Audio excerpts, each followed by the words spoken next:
Our next question is question number 9. This is a very important question. अब अपने text book में लिख सकते हो. This is a very important question. One of the most expected question of this year. Very important. देखो question क्या है आपका. A field is in the shape of a trapezium. Trapezium सबको पता क्या है, कैसी शेप होती है ट्रेपीजियम की, जिसमें वन पेयर तो होता है पैरेलल साइड्स का. Like this is a trapezium. इसमें वन पेयर क्या होता है, ट्रेपीजियम साइड का होता है, right. whose parallel sides are 25 और 10. तो ये वाली साइड आपकी 25 मीटर मान लो और ये वाली साइड क्या होगी 10. और इसमें एक पेयर जो होता है वो किसका होता है, नॉन पैरेलल साइड्स का. तो ये हो गया आपका नॉन पैरेलल. ये क्लियर हो गया. तो नॉन पैरेलल साइड्स और 14. तो मैंने मान लिया कि ये 14 मीटर है और ये हो गया 13. अब आपको इस फील्ड का एरिया निकालना. अब फील्ड किस शेप में है आपकी, ट्रेपीजियम. ट्रेपीजियम का एरिया क्या होता है, ट्रेपीजियम का जो एरिया होता है वो होता है half into sum of parallel sides into distance between parallel sides into distance between parallel sides. ये क्लियर हो गया. अब क्वेश्चन ये बनता है कि सर हम इसको डायगोनल की तरह नहीं कर सकते. अब डायगोनल अगर मैं यहाँ पे बना भी दूं जैसे नॉर्मली हम करते हैं, देखो मैंने डायगोनल बना दिया जैसे रोम्बस में किया था ना हमने. तो ये एंगल 90 डिग्री तो होता नहीं है, और अगर ये एंगल 90 डिग्री नहीं होता तो मैं साइड नहीं निकाल सकता. तो जब मैं साइड को ही नहीं निकाल सकता तो दो ट्राइंगल का एरिया तो निकलेगा नहीं. फिर इसको मैं ऐड करके ट्रेपीजियम, तो वो इसमें नहीं हो सकता. तो इसमें फिर कैसे करेंगे, और इसी वजह से क्वेश्चन भी आपका इंपॉर्टेंट है. यही रीजन है आपका कि इसको आप नॉर्मल वे में नहीं कर सकते जैसे बाकी क्वेश्चंस भी है. इसमें अब आपको क्या करना होगा, जैसे कि एक पैरेलल लाइन है, ठीक है. तो मान लो मैंने यहां से एक लाइन ड्रॉ की जो एग्जैक्टली इसके क्या है पैरेलल, जो एग्जैक्टली इसके क्या है पैरेलल. इतनी बात समझ में आ रही है. मैंने एक लाइन ड्रॉ की जो एग्जैक्टली इसके क्या है पैरेलल. अब अगर ये 14 है तो इसको भी मैंने क्या ले लिया 14, यानी जितना ये है उतना ये ले लिया यहाँ पे. अगर अपोजिट साइड इक्वल हो, मैं क्या कह रहा हूँ, अगर किसी भी क्वाड्रिलेटरल की अपोजिट साइड जो है आपकी वो इक्वल है और पैरेलल है. किसी भी क्वाड्रिलेटरल की आपकी जो अपोजिट साइड है वो क्या है, इक्वल है और पैरेलल है. तो वो क्वाड्रिलेटरल जो होता है उसको हम पैरेललोग्राम कहते हैं. उस क्वाड्रिलेटरल को हम क्या कहते हैं, पैरेललोग्राम. ये समझ में आ रही है. और पैरेललोग्राम की अपोजिट साइड्स क्या होती है, इक्वल. मेरी बात समझ में आ रही है. तो अगर ये 10 है तो ये भी कितना होना चाहिए, इतना पोर्शन कितना होना चाहिए, ये भी 10 होना चाहिए. इतनी बात समझ में आ गई सबको. अब ये पूरा कितना था 25. 25 में से इतना पोर्शन तो आपका हो गया 10. तो बाकी का पोर्शन कितना होगा आपका, तो ये वाला पोर्शन कितना होना चाहिए आपका, ये होना चाहिए 15. तो पूरा 25 है ना. 25 में से अगर इतना पोर्शन 10 हो गया तो ये वाला पोर्शन कितना होगा 25 माइनस 10 15. कितनी बात समझ में आ रही है, यहाँ तक क्लियर हो गया. अब देखो half of sum of parallel sides वो तो आपको गिवन है, ये 10 है और ये कितना है 25. ये तो हो जाएगा. मेन जो मुझे प्रॉब्लम आ रही है इस क्वेश्चन में वो ये आ रही है कि how to find distance between the parallel side. तो डिस्टेंस को फाइंड करने के लिए आप एक कंस्ट्रक्शन करोगे कि यहाँ से आप एक परपेंडिकुलर ड्रॉ करो. क्या ड्रॉ करोगे, परपेंडिकुलर. यहाँ तक सारी बात समझ में आ गई.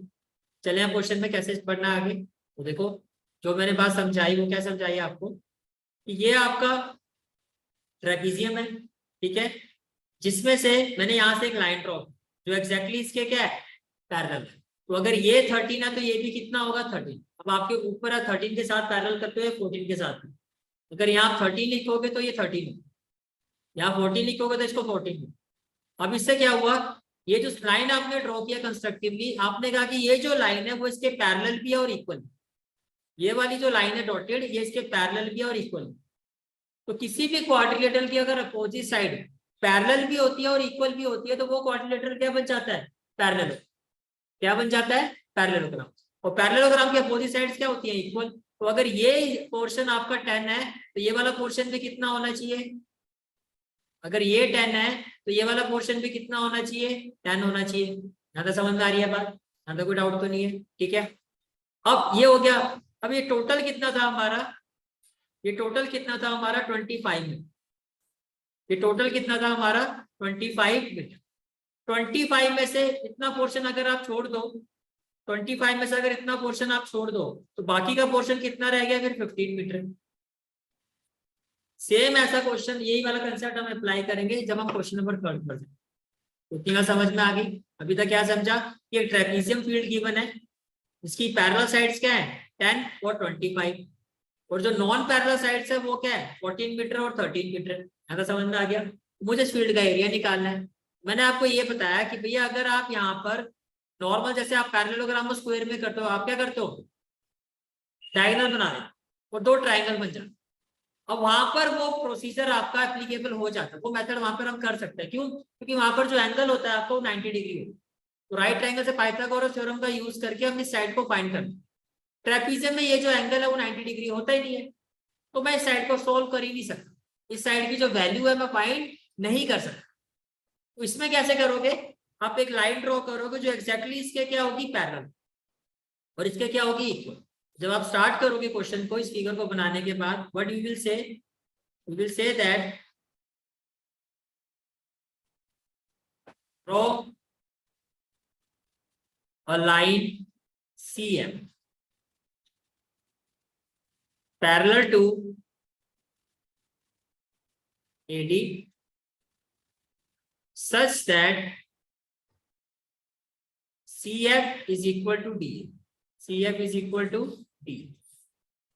अब इसका मतलब क्या हुआ? इसका मतलब ये हुआ कि आप ये कह रहे हो कि इन क्वाड्रिलेटरल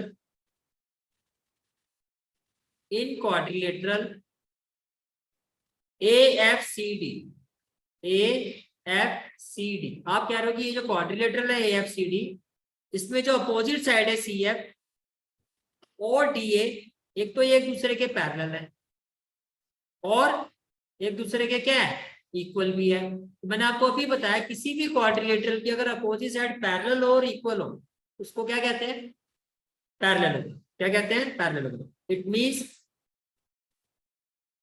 इट इंप्लाइज AFCD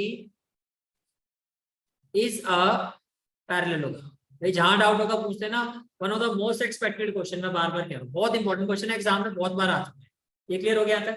अच्छा, पैरेललोग्राम की क्या प्रॉपर्टी होती है, उसकी अपोजिट साइड्स क्या होती है इक्वल। अब अगर ये पैरेललोग्राम है क्या AFCD, ये जो मैं हाईलाइट कर रहा हूँ AFCD, ये वाला सारा का सारा क्या हो गया आपका ये पैरेललोग्राम। तो पैरेललोग्राम की मैंने कहा अपोजिट साइड इक्वल होती है। तो अगर ये आपका 10 है, देखो पूरा तो कंप्लीटली ये क्वेश्चन में कितना गिवन है, ये वाली साइड 25 मीटर गिवन है। तो अगर ये आपका 10 है तो ये पोर्शन भी कितना होना चाहिए मेरा 10। ये समझ में आ रही है बात? अब ये पूरा 25 है, इसमें से ये वाला पोर्शन आपका 10 है, तो बाकी का कितना बचा 15। 25 में से 10 को माइनस कर दो तो ये कितना हो जाएगा 15। कितनी बार समझ में आ गई?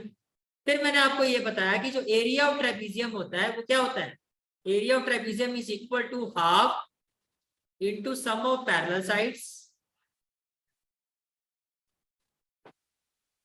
Into distance between parallel sides. क्या डिस्टेंस बिटवीन पैरेलल साइड। इतनी बात समझ में आ रही है? अब सम ऑफ पैरेलल साइड तो मेरे पास पैरेलल साइड तो ऑलरेडी गिवन है, क्या ये 10 है और ये कितनी है 25। मुझे मेन जो इशू आ रहा है वो किसकी वजह से आ रहा है कि इन पैरेलल साइड्स के बीच का जो डिस्टेंस है वो मैं कैसे फाइंड करूं। तो उसको फाइंड करने के लिए आपने फिर एक कंस्ट्रक्शन किया, आपने एक लाइन ड्रॉ की CG जो कि परपेंडिकुलर है आपकी AB। ये बात समझ में आ रही है? तो डिस्टेंस फाइंड करने के लिए हमने क्या कहा, लेट या draw CG perpendicular on AB। यहां तक सारी बात क्लियर हो गई? ठीक है। अब मेन जो बात है आपकी, तो अब मेन पॉइंट क्या है कि हमें किसी तरह से we have to find the value of CG। अगर CG आप फाइंड कर लेते हो तो आप एरिया निकाल सकते हो। यहां तक सारी बात क्लियर हो गई? अब CG फाइंड करने के लिए आपको क्या करना होगा, देखो ये 14 है ये 15 है, ये एग्जैक्टली इसके पैरेलल भी थी और इसके इक्वल भी है, तो क्या मैं कह सकता हूँ ये वाली लाइन 13 मीटर होगी। अब मुझे बताओ क्या आप इस ट्राइंगल का एरिया निकाल सकते हो? कैसे? By using Heron's formula. Heron's formula, क्योंकि आपके पास तीनों साइड्स, एक 13 है, एक 14 और 15 है। कौन सा ट्राइंगल है CFG। तो मैंने लिखा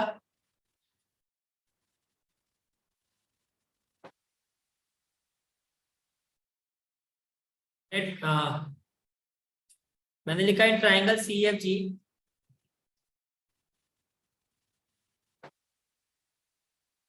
इन ट्राइंगल सी एफ बी, ठीक है, कौन सा triangle C F B, let A is equal to 13 metre, B is equal to 15 metre and C is equal to 14 metre. यहां तक क्लियर हो गया, ठीक है। तो first of all what we will do, we will find the value of S, it will be equal to A plus B plus C by 2, यही होगा। Value of A is 13, value of B is 15 and value of C is 14 divided by 5 plus 4 9, 9 plus 3 12, ठीक है, 2 plus 1 3, 3 plus 1 4, ये हो गया 42 bye 2। Can I say that S is equal to 21 centimetre, यहां तक clear है सबको, ठीक है। Now what will be the next step, what we will write, area of triangle CFP by using Heron's formula. It will be equal to square root of S minus A, S minus B, S minus C। ये clear हो गया। S की value कितनी है 21, फिर 21 minus ए, ये हमारा क्या था 13, 15 और 14, ये हो गया 13, देन 15 एंड देन 40। यहाँ तक कोई डाउट किसी को, क्लियर है सारी चीजें? चलो जी, ये हो गया आपका 21, 21 माइनस 13 कितना होगा 8, 21 माइनस 15 6, 21 माइनस 14 7। क्या मैं 21 को लिख सकता हूँ 7 इंटू 3, और 8 को क्या लिख सकता हूँ 2 इंटू 2 इंटू 2, और मैं 6 को लिख सकता हूँ 2 इंटू 3 इंटू में क्या आ जाएगा 7। यहाँ तक कोई डाउट किसी को? अब देखो, तो ये जो एरिया होगा आपका 7 का पेयर बनेगा आपका, ये हो गया 7, pair of 3 3, pair of 2 pair of 2, सबका पेयर बन गया।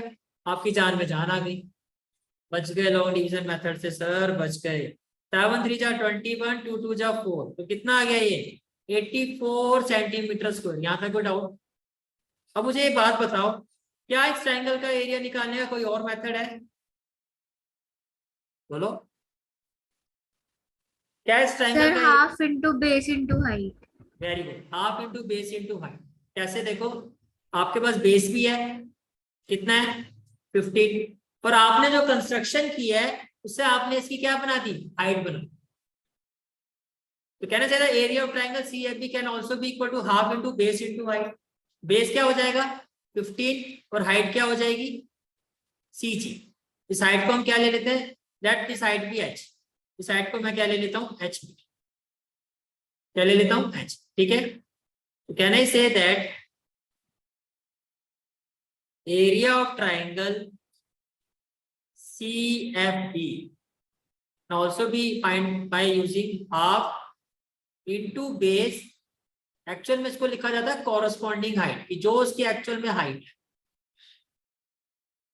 This is the exact way to write it. तो हाफ बेस कितना है हमारा, बेस को आप बोलोगे FB और हाइट हो जाएगा CG, FB इंटू CG। ये क्लियर हो गया, ठीक है। तो बेस आपका है 15 और हाइट को हमने ले लिया h। ये हो गया इक्वेशन नंबर 1। और ये जो एरिया आपने फाइंड किया इस ट्राइंगल का, एरिया ऑफ ट्राइंगल CFB, ये हो गया इक्वेशन नंबर। तो देखो दोनों इक्वेशन की लेफ्ट हैंड साइड सेम नहीं है आपका, ये भी क्या है आपका एरिया ऑफ ट्राइंगल CFB, और यहां भी आपने क्या फाइंड किया area of triangle CFB। Same triangle का एरिया है ना, तो क्या मैं ये कह सकता हूँ कि दोनों वैल्यू जो होंगी वो इक्वल होनी चाहिए? बोलो यस और नो। यदि समझ में आ रही है भैया, अगर सेम ट्राइंगल का एरिया है तो इक्वल होना चाहिए। तो आपने क्या, फिर आप क्या कहोगे, आप कहोगे from 1 and 2, from equation 1 and equation 2, आप कहोगे half into 15 into H will be equal to 84। ये समझ में आ गया सबको? यहाँ डाउट होगा वहां बता दें। What will be the value of H? 84। ये डिवाइड हो रहा है, यहाँ के क्या हो जाएगा मल्टीप्लाई, और यहाँ के ये क्या हो जाएगा, क्लियर हो गया यहाँ तक? ठीक है। अब 8 और 4 क्या होता है 12, तो 3 से डिवाइड हो जाएगा। तो आपने कहा 3 2 जा 6, 3 8 जा 24, 3 5 जा 15। क्या अब आगे डिवाइड हो गए? नहीं। तो 8 2 जा क्या हो जाएगा 16, 2 2 जा 4 और 1 5 और 5 से इसको करूंगा तो क्या होगा 5 1 जा 5, 5 1 जा 5, 5 2 जा 10। तो कैन आई से दैट जो मेरा एच होगा it will be equal to 11.2 centimetre. Clear हो गया यहाँ तक? ठीक है। मीटर है सेंटीमीटर में गिवन है क्वेश्चन में? मीटर। मीटर नहीं होगा, जिस यूनिट में गिवन है उसी यूनिट में लिखोगे। तो अगर मीटर में गिवन है तो आप इसको लिखोगे मीटर। ये हो गया क्लियर? ठीक है। तो ये जो एच है वो हो गया डिस्टेंस बिटवीन द पैरेलल्स। क्या हो गया? Distance between the parallel side. तो आप इसको ऐसे भी लिख सकते हो, therefore area of trapezium field, area of trapezium field is equal to half into sum of parallel sides। आपके लेवल पर आप इसको हाइट ले सकते हो, पर एक्चुअल में इसको कैसे लिखा जाता है? Distance between the parallels. अभी आप अपने लेवल पे इसको इनटू हाइट कर सकते हो। हाइट का मतलब ये जो पैरेलल साइड्स है इनके बीच में ये जो हाइट है, यानी कि इनके बीच का जो गैप है। तो पैरेलल साइड्स क्या क्या है हमारी 10 और 25, यही है। इसकी जगह क्या आ जाएगा आपका हाफ इंटू 10 प्लस 25 और इंटू हाइट। हाइट कितना भी आपने फाइंड किया 11.2। ये क्लियर हो गया यहाँ तक? अब इसको सॉल्व करो, ये हो जाएगा हाफ 25 प्लस 10 कितना हो जाएगा 35। 11.2 को क्या मैं ऐसे लिख सकता हूँ डेसिमल ड्रॉप करके 10। ठीक है। What we will have now 5 2 जा 10, 5 7 जा 35, 2 5 जा 10, 1 2 2 6 जा 12, राइट। देन 2 2 जा 4, 2 8 जा 16। अब 28 को 7 से मल्टीप्लाई करो, 8 7 जा क्या हो जाएगा 56, 7 2 जा 14 और 5 90। This is the exact answer of this question. The required answer will be 196 metre square and this is a very very important. फिर से बता देता हूं क्या किया आपने इस क्वेश्चन में। फर्स्ट ऑफ ऑल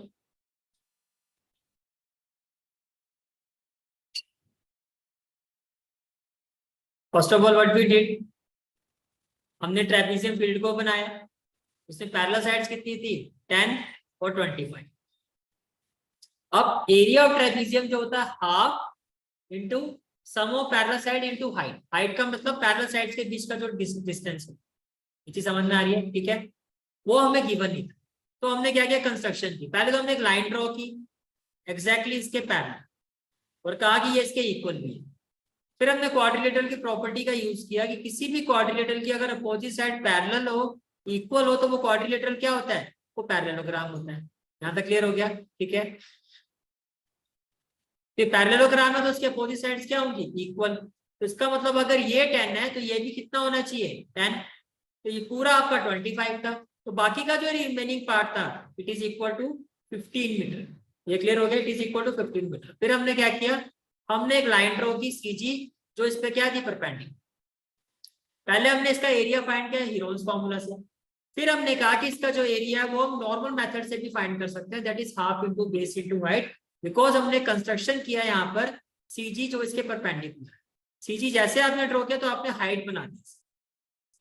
फिर आपने दोनों एरिया को इक्वेट किया and then you get the value of H. H कितना आया था हमारा 11.2 सेंटीमीटर, 11.2 मीटर। ठीक है। फिर आपने इसको फॉर्मूले में पुट कर दिया। क्लियर हो गया question? This is a very very important question. ठीक है।